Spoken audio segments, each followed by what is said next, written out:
மாதம் கர்த்தர் நம்முடைய தலைகளை கர்த்தர் நிமிர பண்ணுவாராக.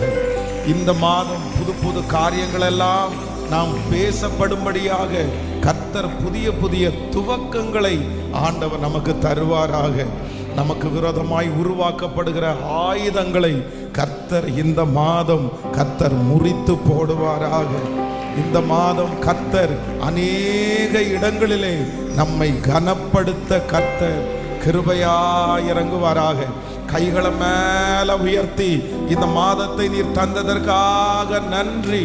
எல்லாரும் முழு பலத்தோடு கூட இந்த மாதம் என்னை நீர் அதிசயமாய் நடத்த போகிறதற்காக நன்றி. இந்த மாதம் ஆண்டவரே உம்முடைய அற்புதத்தை நான் என்னுடைய கண்களால் பார்க்க போகிறதற்காக நன்றி ஆண்டவரே. இந்த மாதம் என்னை உயர்த்துகிற என்னை கனப்படுத்துகிற மாதமாய் நீர் மாற்ற போகிறதற்காக